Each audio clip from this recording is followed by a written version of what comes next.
All right, great. Well, it's good to see everybody, and good Erev Shabbos, as we say. Instead of saying good Shabbos, the Rebbe was very careful to say good Erev Shabbos. In other words, seize the day. All right, so now we live with Avram, and we're going to live with Avram Avinu for the next few parshias. What is unique about Avram? First of all, the story just starts off with go. There's no background story. You don't really know much about Avram. The last week's parsha it spoke about who his father was, Terach, mentioned his brother, but that's about it. Right away starts with Lech Lecha, Me'artzecha, Me'ladlecha, Me'beis Avicha. Avram. Hashem appears to Avram when he's 75 years old and says, leave, get out of here. The classic reason that it starts with Lech Lecha, leave, is because in order to be a Jew, it's not about the accomplishments that you've had. It's not about how smart you are, how rich you are. It has nothing to do with that. It has to do with the ability to just leave your current way of thinking and your desires, the way of life, your mindset. Can you get out of it? And the motif, the theme really of this parsha, there's a few of them, but the number one is I'm doing what Hashem wants. It's not about what I want anymore. Until this point in time, Avram recognized, we know from the Medrash, he recognized Hashem. He had many tests to prove that he was loyal to Hashem, thrown into the fiery furnace from Nimrod, who saw himself as a god, and so therefore he really hated Avram, because Avram said there's only one God, and Nimrod, who we're going to come into a little bit later, said that he's the God. And Avram became very popular, fabulously wealthy, very influential, a great a giver. And he was really a selfless person. However, you could still perceive everything that he did was for himself. He saw that, in other words, the Jewish approach is what's best for me. If I want a happy life, a successful life, Judaism is probably he saw serving God and the Torah, which he learned from Yeshiva, Shem, and Aver, was in the best interest of me. And that's actually a very good starting point. In fact, the Torah says, if you're going to do something for the wrong reason, that's okay, because you'll ultimately come to do it for the right reason. But now Hashem said, I'm going to kick it into a higher gear. I want to make this relationship real. In order to make that relationship real, are you willing to do things for me? Not for yourself, but for me. Even if you don't want to. Lech Lecha, the word Lech Lecha means literally go to yourself. In other words, go to that essence of who you are. What is the essence of who you are of everybody? Godliness. And godliness does not live for materialism. It doesn't live for itself. It lives for God. And so what Hashem is telling Avram, and he's telling all of us, is that if you want to reach that level of the essence of who you are, you want to express who you truly are, you need to Lech Lecha Me'artzecha. This is a Hasidic approach. This is how Hasidus looks at this pasuk. Lech Lecha Me'artzecha. Artzecha literally means from your land, but it shares the same word. If you look in pasuk 1, it shares the same word as Ratzon. Ratzon means your will, your desires, what you want. In order for you to get to that place, that essence, you got to leave what you want. Now, how do you do that? You also have to leave umimiladadcha. You have to leave your birthplace. In other words, those things which are natural to you, the way you were brought up in what they're natural. What's natural to you? Our natural tendencies. Not everything that we have a natural tendency for is good. I'm sure you know that. Yeah, that's probably the hardest thing for us to fight. Mibasa vicha. That's the next line. You have to leave your land, your birthplace, in other words, the way you are by nature, and from your home, your nurture, your environment. You have to leave that place. Now, that place is a little bit easier, but that's the way you do it. And I'm going to bring you to the land, Hashem's Ratzon. I'm going to bring you to the Eretz, the land, but also, again, shares the same word as Ratzon. I'm going to bring you to the place that Hashem wants. Asher Areka. Now, I'm going to show you that land. I can't even describe it to you. People are like, well, what's in it for me? What's the benefits of Judaism if I want to go, or living a frum life, or serving Hashem, or having a relationship in general? What's the benefit for me? The truth is, there's a lot of unknown. You're not really sure. Hashem said to Abraham, I'm going to show you the land. You don't know where it is yet. I'm going to show it to you, though. Just trust me. Just start moving in that direction. Lech. Just start going. and everything will work out. And there's a bit of darkness. There's a lot of scariness to that, which actually shares the same idea as the sukkah. What's unique about the sukkah, we just came from Sukkot, and this parsha actually is still connected with Sukkot, because the official end date of the high holiday season was Zayin Cheshvan, the 7th day of Cheshvan, which was 3 days ago, which means Sunday and Monday were still connected with the high holiday season. And the reason being, if you guys take my quizzes, is because the Jewish people would not start to ask for rain until the 7th day of Cheshvan. By the way, in the Torah, Cheshvan is called in Babylonia, where we used to come from, in Iraq, they called it Bul. This month was called Bul because of the Mabul. This is when the flood took place in the month of Cheshvan. It started and ended in the month of Cheshvan. Actually, the temple was also completed by Shlomo Melech, by King Solomon, was completed in the month of Cheshvan, but we didn't consecrate it until the month of Teves. But it says when Mashiach comes, he'll build it in the month of Cheshvan. A lot of different opinions, but that's an accepted opinion. So the idea of the reason why the Jewish people didn't start asking for rain until Zayin Cheshvan, the 7th day of Cheshvan, is because it was those who lived on the other side of the Euphrates River, and those Jews would make a trek to the temple during the high holiday season. It would take them 15 days to get back from Jerusalem to their home, and the Jewish people didn't want to harden that one person. Sometimes it was just one person. They didn't want rain to come down to make his journey difficult. They didn't want to give any pain to that person. So we waited until we knew for sure he was home, which was Zayin Cheshvan. So there was always a emphasis that the holiday season really actually continues until the 6th day of Cheshvan. So why am I saying all this? Because the idea of a sukkah, which is where we were connected this week, is still connected to Sukkot. The idea of a sukkah is all about bringing shadows and shade, darkness. That's what we're doing. It's a very bizarre mitzvah in a lot of ways. The mitzvah is to really make it as dark as possible. Now, of course, it says in Shulchan Aruch, it seems, in Shulchan Aruch on the surface, you should be able to see the stars through the schach, but we know there's a custom, especially amongst those that follow the works of Kabbalah, which is not a stira. It's not in opposition to Shulchan Aruch. We make our schach very thick. Chabad especially has very thick schach. It's very dark. We're trying to make it as dark as possible. And the idea being a lot of the go-to idea about Sukkot is that, it's a temporary dwelling and everything's very temporary in our life, which is true. And that's the message for the rest of the year, that things are temporary. Materialism can be temporary. Really, the things that solidify, it's about working on the inside of oneself. But even more than that, the whole year, you're going to be going into the darkness. You have no idea. You want to connect to the essence of who I am, says God? Go into the darkness, the shade, the unknown. That is where you're going to reach me. It's this lack of clarity. That's where you can reach the essence of God. God says that is the ultimate, that is the pinnacle of the holiday season. That is the pinnacle of everything that we've been doing. Sukkot is a culmination of everything that we did on Rosh Hashanah and Yom Kippur. And again, that's this idea of darkness, of shade. That's what Hashem told to Avram. If I want you to just go, I'm going to show you the way. Just start going, and things will work itself out, even though it's scary and it takes a lot of courage. So the pasuk goes on.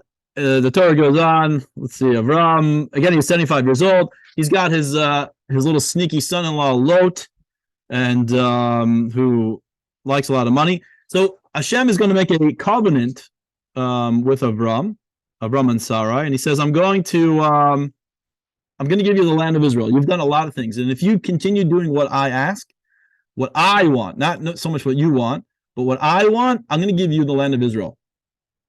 The land of Canaan. Avram wanted the land of Canaan. It says that when he went to the land, he saw that the people were working they were working the land, and it was a place where the people there were working it, they were tilling it, they were involved in it.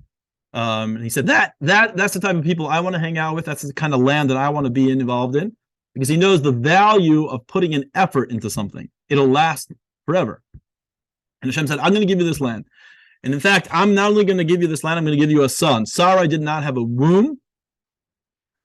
Avram did not have a womb, was not able to have children.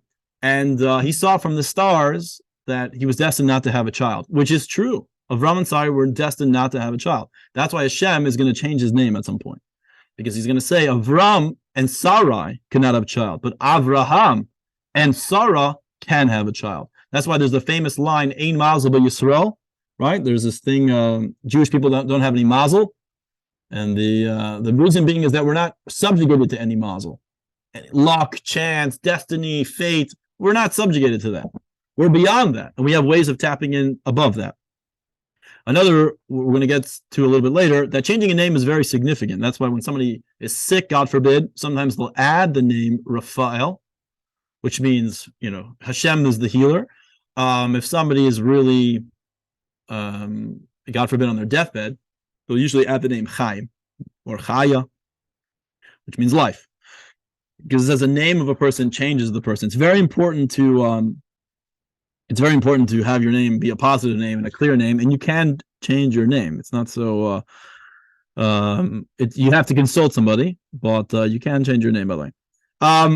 What happens when Hashem promises, I'm going to give you the land of Israel, and he gets the land of Israel? What's the right? And Avram is ecstatic. He's going to have a child. He's going to have the land of Israel. And what happens right away? A famine. And he's forced to go down to Egypt, which the obvious lesson, let me just tell you something. In Torah, and I've mentioned this many times, the Torah only speaks about problems. You notice that? It doesn't speak about good times. It doesn't dedicate many psukim, many passages, to how great life was for 70 years of Avram's life, or how fabulously wealthy he was, and what did he do with the wealth and the day to day. It wasn't about that. We're obsessed with that in the news, people who live fabulously wealthy. But the Torah only talks about problems. It's very interesting. So the first thing that Avram encounters when he gets to the land of Israel, and everything's gonna be great and peachy and rosy, is that boom, a famine. He's forced to leave, which is like, what the heck? That's terrible. Which I actually find to be quite common. Like when things start to go very, very well, then there's always like something that, or you get like good news, there's always like something that dampens it right away. And that's done on purpose. The idea being, Hashem is saying, I want this to become real.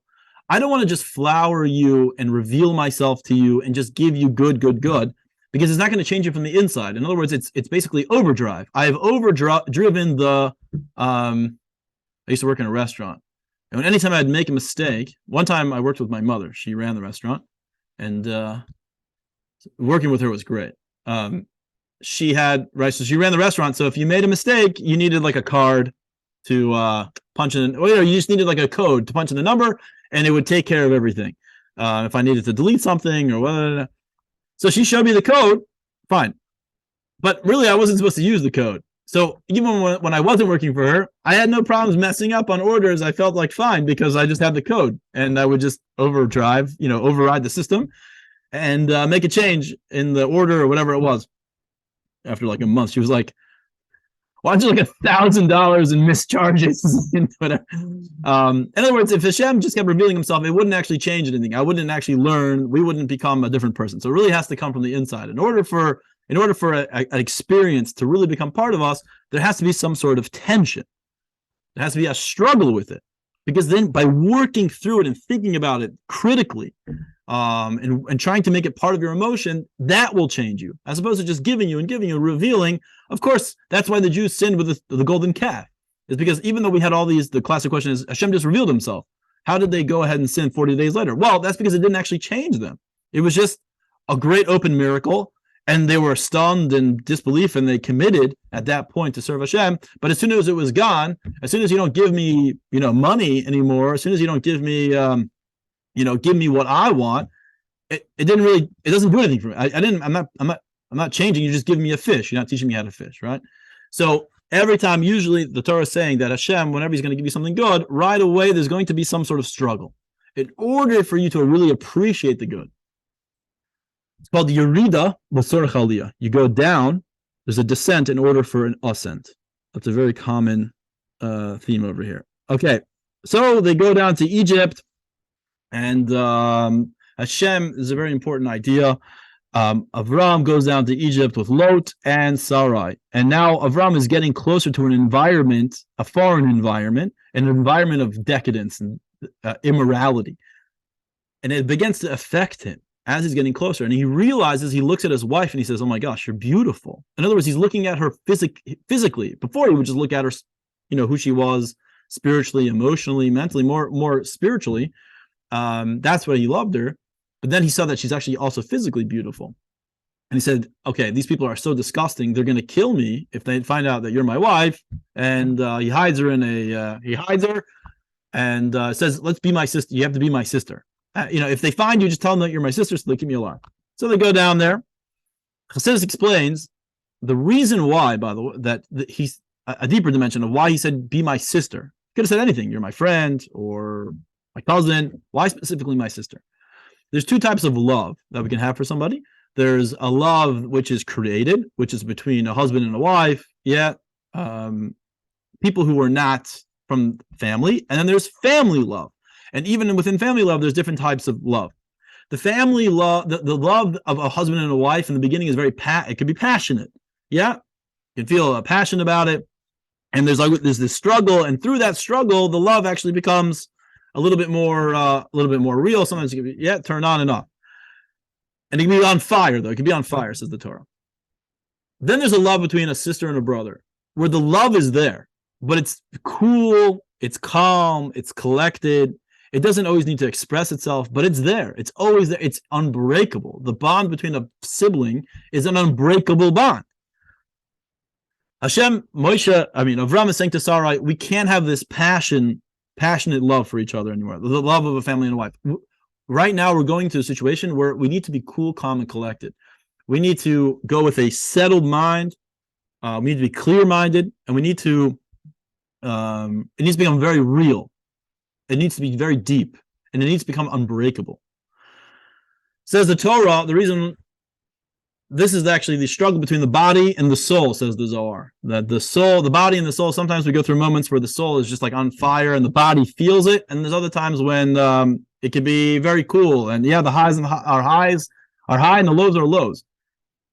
What the Torah is telling us is that there has to come a time where the body and the soul, the goal is for the body and the soul to have a relationship like a sibling. It becomes unbreakable, cool, calm, and collected. That the body appreciates what the soul is trying to do, and the soul appreciates the body. Not just in a infatuation type of way, but like in I truly see your value. I truly see how we can work together. I can truly see how we can accomplish things and harness our energies and our capabilities and work in a symbiotic relationship. So that was their defense. So they go down to Pharaoh. Pharaoh, he quickly realizes, he tries to get intimate with Sarai. He gets clopped in the head. He gets leprosy. Everyone gets leprosy. Hashem tells him, you're dealing with, that's his wife. He freaks out. He's like, why did you do this to me? And he gives him tons of money. He goes, get out of here. Take your son, take your cousin, your nephew, and get out of here. And this is the beginning of how Avram becomes fabulously wealthy. And he gives some of that money to Lot. Now, Lot, Lot in English, I guess. Lot, he takes his money and he quickly goes to Sodom. He gets into like a bit of a gambling problem. No, but he knows he wants to become he's a very self-centered person. And they get into a fight, and he eventually moves to Sodom, where he becomes very, very popular. And we'll catch up with him in a little bit of a time. So he goes to Sodom. Avram is the father of all nations, right? So not just Judaism, but of Islam as well, and of Christianity. And we find a theme amongst all these religions that everyone is kind and chesed. Yeah, they constantly give. That is a custom that we find by all of the religions, which came from Avram. And Lot actually inherited this custom himself. When you hung around Avram, you also want to become a giver. Now, he was selfish, and he did it for selfish reasons, but nevertheless, he still picked up on some of the environment that he was in, which tells us you have to be very careful with your environment. Now, seemingly, the Torah goes into something completely unrelated. He starts talking about this war between these 5 kings and these 4 kings, seemingly out of nowhere. Chapter 14. The Zohar tells us what's the story over here. Nimrod, once again, evil Nimrod, who changes names to how do they say it in English over here? Let's see,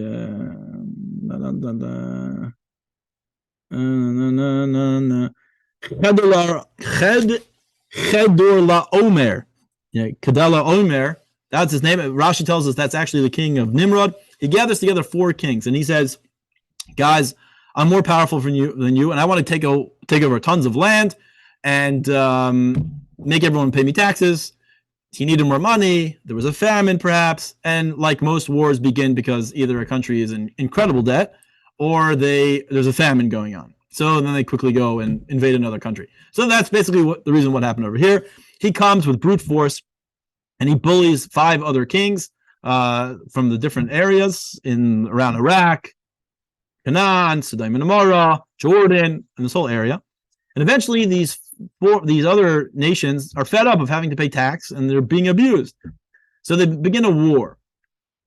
Now, Nimrod still had beef. He still had beef. You find by dictators that when they fight a war, there's like a lot of things going on. They're not only trying to like gain land in countries, they have like also personal agendas.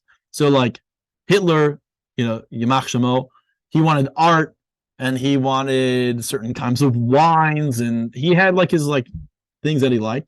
So he would make sure that don't destroy that, capture that, I want that, don't just destroy the cities, Napoleon, he was into black magic and he liked black magic things. He's like interesting things about them.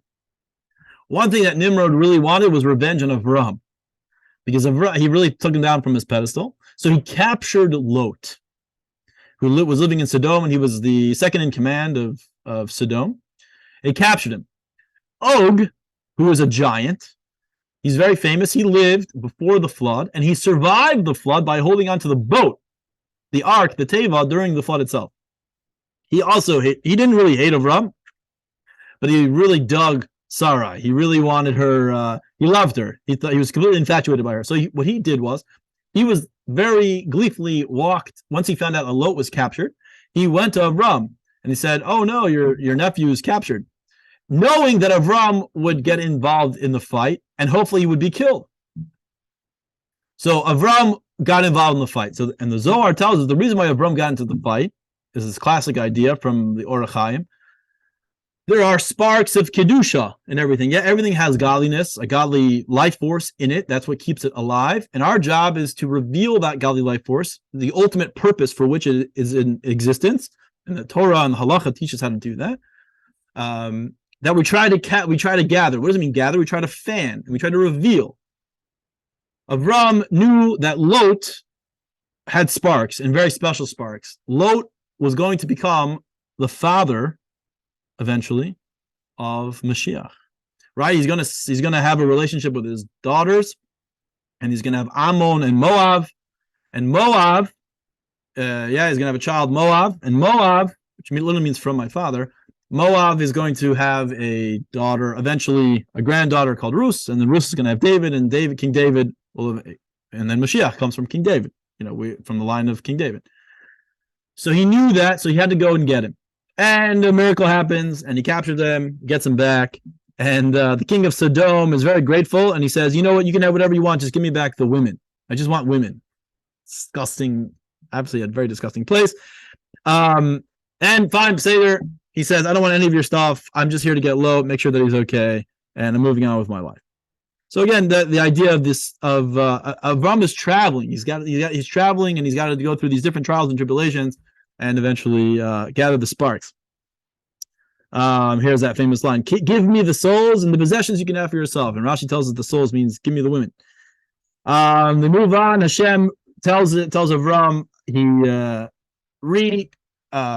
emphasizes the bris that we're going to have, the covenant, the idea of a bris. What is the idea of a bris, by the way? Brit is a covenant. A covenant means that no matter what happens, whether times are good or times are not good, we're sticking together. And he's going to make a big, it's actually today's parsha. He's going to make a big, he's re-emphasizing, and I promise you, you've done everything that I wanted. You're going to have a child. You're going to have the land of Israel. And it's called the bris ben apsarim. It's the covenant between the parts. What do you mean the parts? Because they cut over these animals and they walk through them. It's quite, I guess it's just an arcane, just what they used to do back in the day. I'm sure there's chassidus behind it, but I don't know it, or I don't remember it. And Hashem promises him that you're going to have a child. Very interesting, by the way, this line over here. And the birds, when he cut open all of the carcasses, it says, "V'yard ha'ayit al hapkarim v'yashav esim Avram." Avram, there was these vultures that came to try to eat the carcasses, and Avram had to push them away. Very interesting that the Torah would write that. Very interesting that vultures would come. It says in the Beis HaMikdash, in the Holy Temple, one of the miracles that happened, there were never any flies. For the most part, the Beis HaMikdash was a big slaughterhouse. A lot of meats, a lot of blood, and it attracts a lot of flies. There was never a fly seen in the Holy Temple.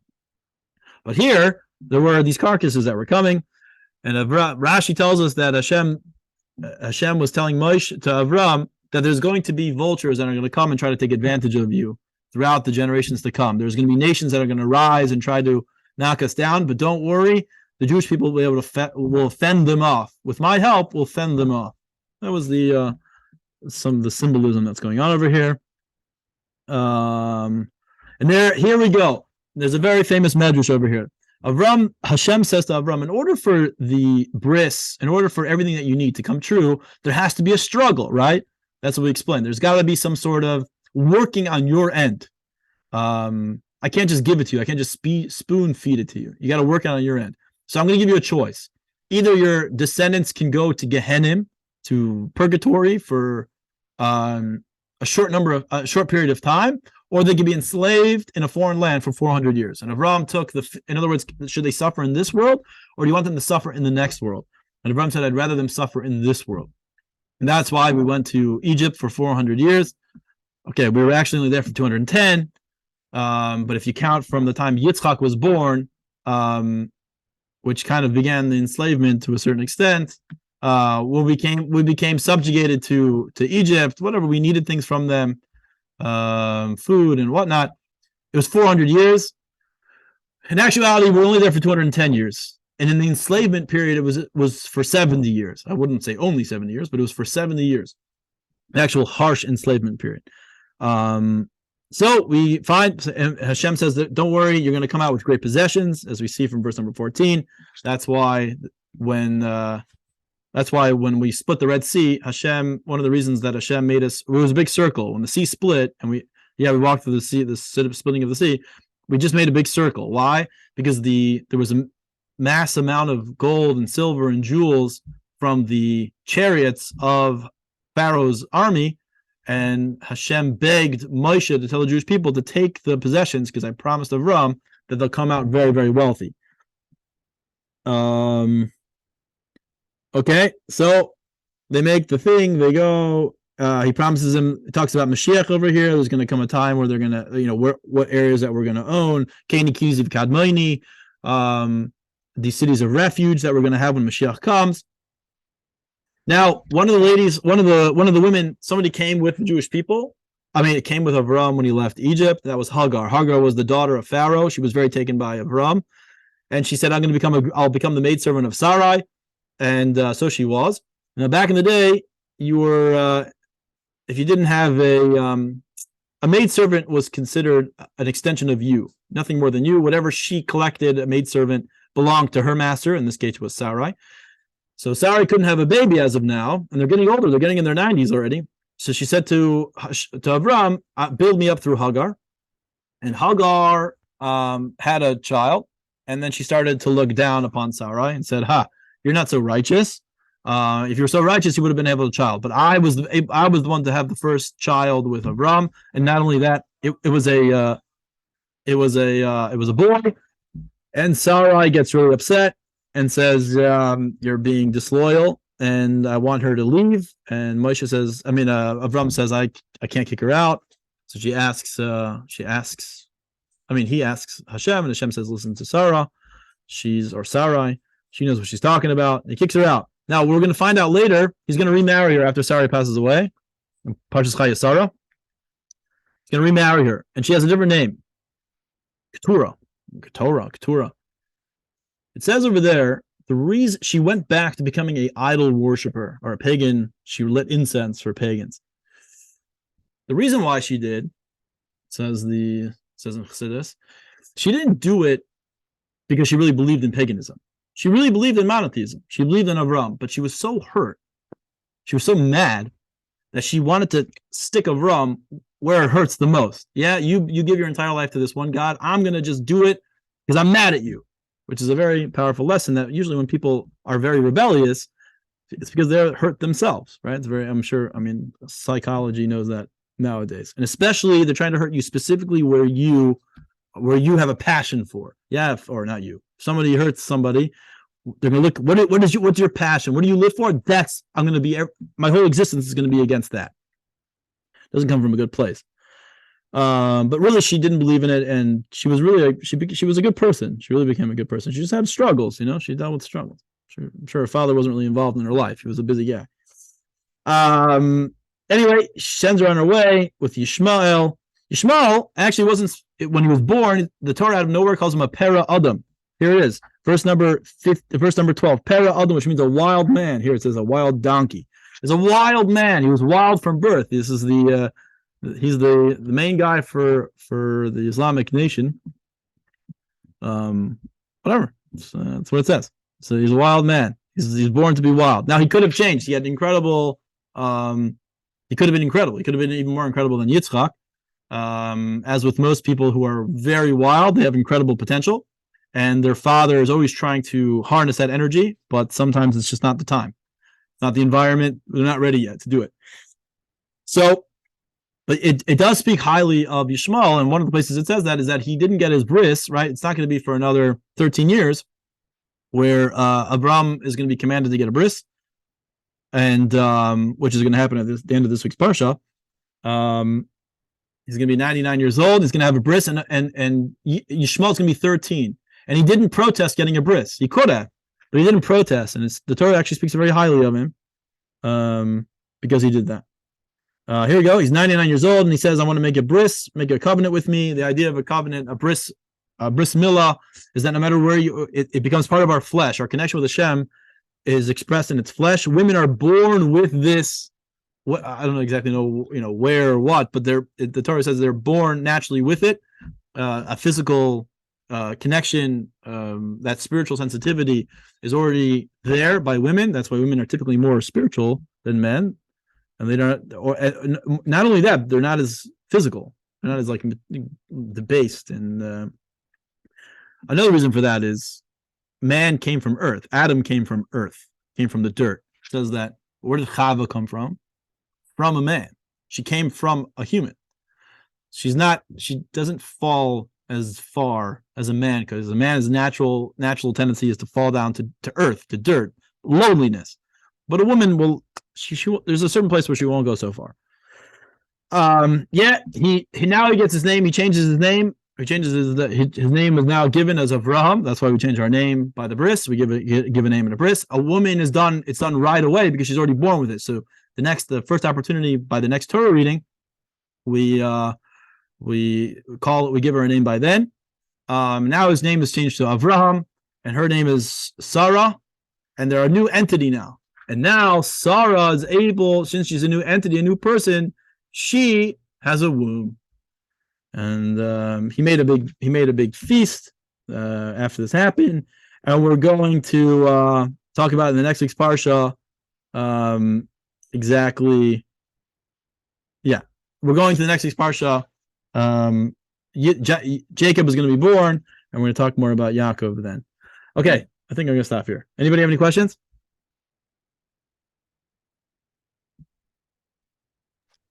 All right. Yes, Rabbi, I have a question. Yeah, sure. You said Sarah, was she born without a womb? Was she what? Was she born without a womb? Yeah, she was born without a womb. Yes. Yep. It was impossible for her to have a child. Interesting. Yep. All right. Omar, do you have a question? Oh, okay, you're good. Okay. I do need to go. I have to run now. There's a class actually at 11:30. If you guys stick around.